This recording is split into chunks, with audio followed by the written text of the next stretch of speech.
अगर कोई मैजिस्ट्रेट या कोई जज या कोई भी जुडिशियल ऑफिसर कोई ऑफेंस करता है तो क्या उनको अरेस्ट किया जा सकता है?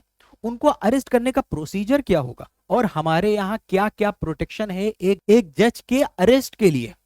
आज के लेक्चर में हम लोग जानेंगे कि क्या जज को अरेस्ट किया जा सकता है, उसके साथ साथ उनको अरेस्ट करने का प्रोसीजर क्या होगा। देखिए, अब ये जो पहला क्वेश्चन है, कैन अ जज बी अरेस्टेड, तो ये ऑलरेडी वेल सेटल्ड है। सुप्रीम कोर्ट अपने एक केस के अंदर Delhi judicial service association 30 Hazari court versus state of Gujarat 1991 के अंदर ये ऑलरेडी क्लियर कर चुका है कि कोई भी इंसान हो, उसका कोई भी रैंक हो या डिजिग्नेशन हो, वो कानून के ऊपर नहीं है, यानी वो लॉ के ऊपर नहीं है। अगर वो क्रिमिनल लॉ के अगेंस्ट कोई ऑफेंस करता है तो उसको पेनल कॉन्सिक्वेंसेस फेस करने पड़ेंगे। तो उसी तरीके से अगर कोई इंसान मैजिस्ट्रेट है या जज है या कोई भी जुडिशियल ऑफिसर है, वो लाइबल होगा क्रिमिनल प्रोसिक्यूशन के लिए उसी तरीके से जैसे दूसरे सिटीजन लाइबल होते हैं। तो यानी सरल से शब्दों में सुप्रीम कोर्ट ने यह कहा कि अगर कोई मैजिस्ट्रेट हुआ या जज हुआ या जुडिशियल ऑफिसर हुआ, अगर वो कोई ऑफेंस करते हैं तो बिल्कुल सेम उनके खिलाफ केस उसी तरीके से चलेगा जैसे दूसरे नागरिक के खिलाफ चलता है। अब दूसरा सवाल यहां पे ये उठता है कि क्या जज को अरेस्ट किया जा सकता है जैसे दूसरे सिटीजन को अरेस्ट किया जा सकता है? तो इसका जवाब है हाँ, किया जा सकता है। लेकिन उसके लिए सुप्रीम कोर्ट ने अपने इस केस लॉ के अंदर कुछ सेफगार्ड्स, कुछ गाइडलाइंस दी है कि एक जुडिशियल ऑफिसर को अरेस्ट करने के लिए क्या क्या बातों को फॉलो करना पड़ेगा। आइए हम लोग उन बातों को देखें। देखिए, पहली गाइडलाइन, इंटीमेशन टू डिस्ट्रिक्ट जज और टू द हाई कोर्ट, यानी कि अगर जुडिशियल ऑफिसर को अरेस्ट करना है तो ये आप तभी करेंगे, इसका इंटीमेशन यानी इसकी सूचना जो है आप डिस्ट्रिक्ट जज को दोगे या हाई कोर्ट को दोगे, उसके बाद आप जुडिशियल ऑफिसर को अरेस्ट कर पाओगे। लेकिन उसी के साथ साथ मान लीजिए कि फैक्ट्स एंड सर्कमस्टांसेस ऐसे हैं कि इमीडिएट अरेस्ट करने की जरूरत पड़ रही है, तो अगर नेसेसरी है इमीडिएट अरेस्ट की, तो उस जगह पे अगर कोई जुडिशियल ऑफिसर है सबऑर्डिनेट जुडिशरी का, तो उस जगह पे फॉर्मल और टेक्निकल अरेस्ट किया जा सकता है। मतलब ये कि जो अरेस्ट होगा वो एक तरीके का फॉर्मल अरेस्ट होगा, टेक्निकल होगा।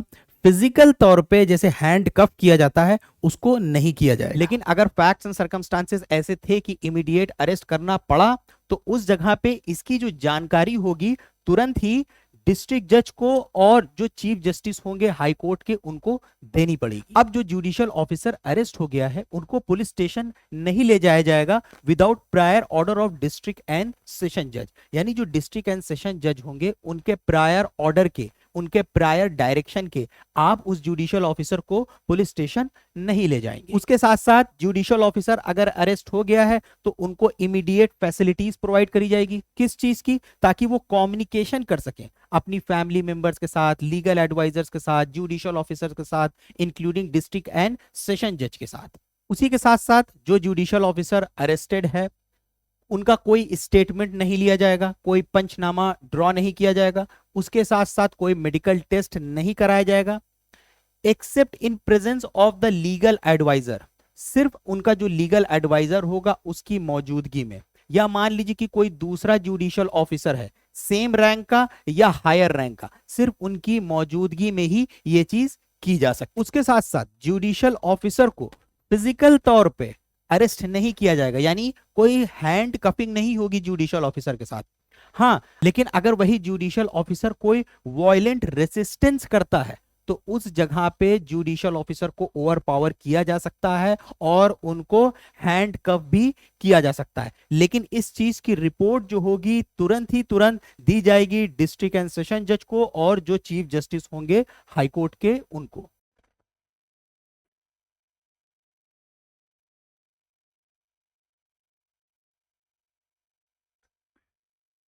देखिए, अब अगर पुलिस ने फिजिकल तौर पे जुडिशियल ऑफिसर को अरेस्ट किया है और हैंडकफ किया है, तो अब यहां पे ध्यान रखिएगा, इसका जो बर्डन होगा, इसका बर्डन जो होगा वो पुलिस के ऊपर होगा कि वो इस बात को एस्टैब्लिश करे कि यहां पे जरूरत पड़ी, नेसेसिटी थी उनको फिजिकल तौर पे अरेस्ट करने की और हैंडकफ करने की। लेकिन अगर ये पाया गया कि पुलिस का अरेस्ट करना जो उन्होंने हैंडकफ किया है वो जस्टिफाई नहीं हुआ, तो यहां पे पुलिस वाले मिसकंडक्ट के लिए लायबल हो सकते हैं। उसके साथ साथ पर्सनल तौर पे कंपेंसेशन और डैमेजेस के लिए भी लायबल हो सकते हैं, जो हाई कोर्ट जो है इस केस में डिसाइड करेगा।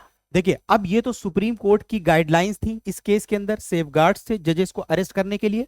अब हम लोग देखते हैं कि क्या क्या हमारे यहाँ स्टैट्यूटरी प्रोटेक्शन है जजेस को लेके। देखिए, एक तो हमारे पास है द जजेस इंक्वायरी एक्ट 1968।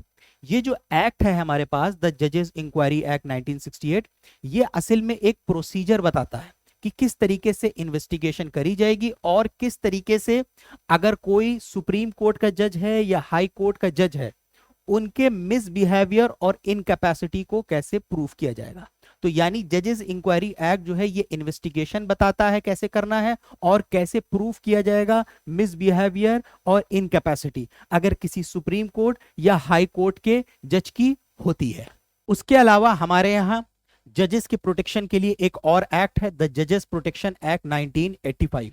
ये एक्ट जो है हमें ये बताता है कि कोई भी इंसान जो जज था या है, उसके खिलाफ किसी भी तरीके का सिविल या क्रिमिनल केस जो है कोई भी कोर्ट इंटरटेन नहीं करेगी, नहीं कंटिन्यू करेगी।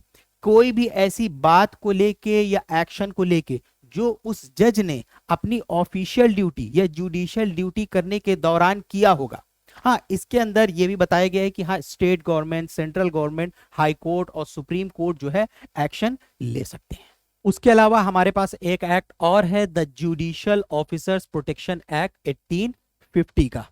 इसके अंदर एक सेक्शन है जो फर्दर जुडिशियल ऑफिसर्स को और वो ऑफिसर जो वारंट को एग्जीक्यूट कर रहे हैं उनको ये प्रोटेक्ट करता है कि उनके अगेंस्ट कोई सूट फाइल नहीं किया जा सकता है। अगर जुडिशियल ऑफिसर गुड फेथ में अपनी कोई जुडिशियल ड्यूटी को डिस्चार्ज कर रहे हैं, अपने कोई ऑफिशियल काम को कर रहे हैं, तो उनके खिलाफ कोई सूट फाइल नहीं किया जा सकता है। तो ये भी एक प्रोटेक्शन प्रोवाइड करता है। उसी के साथ साथ इंडियन पेनल कोड के अंदर सेक्शन 77 है जो जजेस को प्रोटेक्शन देता है। अब ये सेक्शन 77 बीएनएस के अंदर, बीएनएस 2023 के अंदर सेक्शन 15 बन गया है। ये जजेस को प्रोटेक्शन देता है इस तरीके से, ये कहता है कोई भी चीज ऑफेंस नहीं होगी अगर कोई ऐसा काम जो है जो जज द्वारा किया जाता है जहां पे वो अपनी ऑफिशियल यानी जुडिशियल ड्यूटी कर रहे हैं, जो उनको पावर दिया गया है, अपने पावर को इस्तेमाल करने में अगर वो कोई काम करते हैं और उसमें कुछ भी होता है तो वो ऑफेंस नहीं होगा। या उनको मान लीजिए कि गुड फेथ में ऐसा लगता है कि उनके पास पावर है और वो कोई काम करते हैं तो कोई भी चीज ऑफेंस नहीं होगी। उसके अलावा हमारे पास सेक्शन 135 है सीपीसी का।